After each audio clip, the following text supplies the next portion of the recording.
അസ്സലാമു അലൈക്കും. നേരത്തെ പറഞ്ഞതുപോലെ സമസ്തയുടെ ലക്ഷ്യങ്ങൾ പറഞ്ഞ കൂട്ടത്തിൽ ഈ പ്രസ്ഥാനക്കാർ എതിർക്കാൻ തന്നെയാണ് നമ്മുടെ സമസ്ത രൂപീകരിച്ചതെന്ന് പറഞ്ഞു. അതുകൊണ്ട് ഇത് മാത്രം ഞാൻ പുഷ്പപ്പെട്ടിട്ടില്ല. അതുപോലെ അപ്പോൾ വിദായി പ്രസ്ഥാനക്കാരുടെ മയ്യത്ത് നിസ്കരിക്കാൻ പാടില്ല, അതുപോലെ അവരോട് സലാം പറയാൻ പാടില്ല, സലാം പറഞ്ഞ മടക്കാൻ പാടില്ല, അവരെ കുട്ടികളെ വിവാഹം ചെയ്യാൻ പാടില്ല എന്നെല്ലാമുണ്ട്. ഇതിലെല്ലാം ബഹുമാനയുടെ കണ്ണിയത്ത് ഉസ്താദെല്ലാം ഫത്വയും നൽകിയിട്ടുണ്ട്.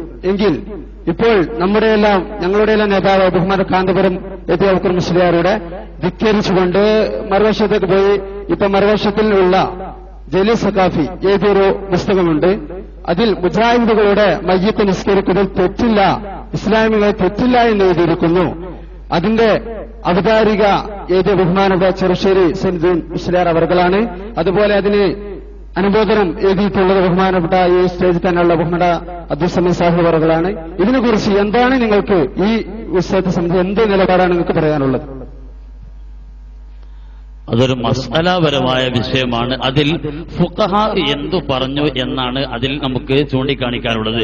AP വിഭാഗത്തിനെ വിമർശിച്ചു എന്നുള്ളത് കൊണ്ട് വിഷമിക്കൊന്നും വേണ്ട.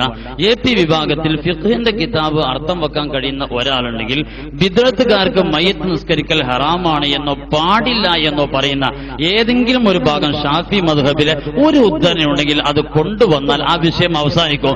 അതേ സമയത്ത് സജ്റിന് വേണ്ടി സലാം നിസ്കരിക്കാൻ പാടില്ല, അവരോട് സഹകരിക്കാൻ പാടില്ല എന്ന് പറഞ്ഞിട്ടുണ്ടെങ്കിലും എല്ലാ മുസ്ലിമിന്റെ പേരിലും മയ്യത്ത് നിസ്കരിക്കൽ നിർബന്ധമാണ് എന്നുള്ള ഹുക്കുമ് അവിടെ മുബത്തദി എന്നോ സുന്നി എന്നോ വ്യത്യാസമല്ല. ഇപ്പൊ ഈ മഹല്ലത്തിൽ ഒരാൾ മരിച്ചു, മുബത്തദിയാകുന്ന ആളാ മരിച്ചത്, എന്നാൽ ഈ നാട്ടുകാരാകുന്ന ഒരാളും മയ്യത്ത് നിസ്കരിക്കാതിരുന്നാൽ AP EK വ്യത്യാസമല്ലാതെ എല്ലാവരും കുറ്റക്കാരാകും എന്നുള്ളതാണ് ഫുഖഹായിന്റെ ഭാഷ. അങ്ങനെയാണ്. അതിൽ സമസ്തക്ക് പുതിയ തീരുമാനമൊന്നുമില്ല. പക്ഷെ സജ്റിന് വേണ്ടി അവരോട് പിണങ്ങി നിൽക്കാനും മറ്റുമൊക്കെ പറഞ്ഞിട്ടുണ്ട്. സജ്റിന് വേണ്ടി അല്ലാത്ത സമയത്ത് പിണങ്ങി നിൽക്കേണ്ട ആവശ്യമില്ല എന്നുള്ളതാണ്. അപ്പൊ ഈ വിഷയത്തിൽ ആത്യന്തികമായിട്ട് പറയാനുള്ളത് ബിദ്അത്തുകാർക്ക് മയ്യത്ത് നിസ്കരിക്കാൻ പാടില്ല എന്നുള്ള വാദം ഫുഖഹായിന് പോലും ഇല്ല എന്നുള്ളതാണ്.